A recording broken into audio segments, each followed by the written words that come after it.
ये कहानी रमेश नाम के एक आदमी की है जो अपनी पत्नी पम्मी के साथ जोधपुर गांव में रहता था। रमेश खेती करता था और लगान के रूप में गांव का सेठ फसल के आधे से ज़्यादा हिस्सा ले जाते थे और बाकी जो बचता था उसी से रमेश को खेती का कर्ज और घर का कर्ज चलाना पड़ता था। एक दिन रमेश की पत्नी पम्मी घर का काम कर रही थी, तभी रमेश उसके पास आता है। पम्मी, सेठ का आदमी लगान लेने आया है। जो पैसे मैंने तुम्हें दिए थे वो मुझे दे दो, लगान दे देता हूँ। अरे 5 ही तो रुपए हैं, और वैसे भी वो पैसे तो ठंड से बचने के लिए रखे हैं ना। आपको कंबल भी तो लेना है, तभी जाड़े के दिनों में खेतों में सोया जाएगा ना। उसका बाद में देख लेंगे कुछ ना कुछ, लेकिन अभी लगान नहीं दिया तो वो गले पड़ जाएंगे। बताओ तो क्या देखोगे और कहाँ से आएंगे पैसे? कंबल के लिए कोई खैरात तो देकर जाएगा नहीं। इतनी ठंड में रात कैसे कटेगी? पुराना कंबल जगह जगह से फटी है। इनका सही है, काम हम करें ठंड में और हम मरे, पैसे ये लेकर जाए। तभी रमेश प्यार से अपनी पत्नी पम्मी को बोलता है। पम्मी, मैं देख लूँगा, तुम चिंता मत करो, बस पैसे लेकर आओ। तभी पम्मी गुस्से से बोलती हुए जाती है। क्या फ़ायदा ऐसी खेती करने का, रात भर खेत में सोने का, जब सारा पैसा ये सेठ ले जाते हैं। इनको क्या पता इतनी ठंड में कैसे जानवरों से तुम फसल को बचाते हो।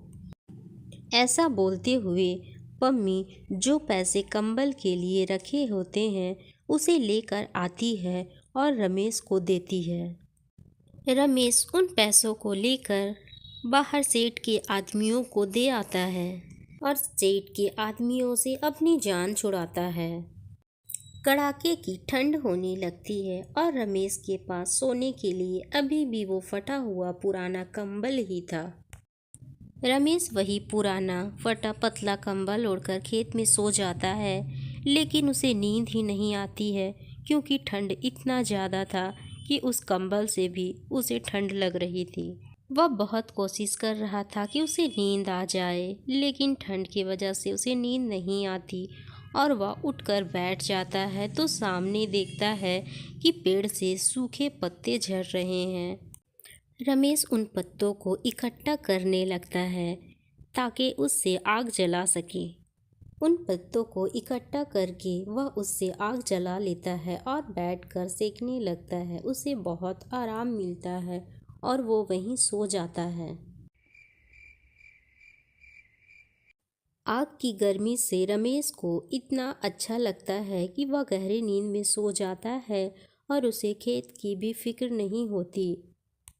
देखते ही देखते सुबह हो जाती है। अच्छा, तो आप यहाँ गधे बेचकर सो रहे हैं अभी तक? आपको तो कुछ खबर भी नहीं है कि आपके खेत में क्या हुआ है। उठ तो जाइए, देखिए खेत का क्या हाल है। सूरज सर पर चढ़ गई है, लेकिन आपको कोई खबर नहीं। खेत तो देखिए, नीलगाय ने पूरे खेत को खाली कर दिया है। देखिए पूरे खेत का क्या हाल हो गया है। सारी फसल जानवरों ने खा लिया। आप रात में यहाँ पहरा देने आते हैं या सोने आते हैं? इस तरह सोता है क्या कोई? अब हमारा क्या होगा? सारा फसल बर्बाद हो गया है, सब कुछ खत्म हो गया अब तो।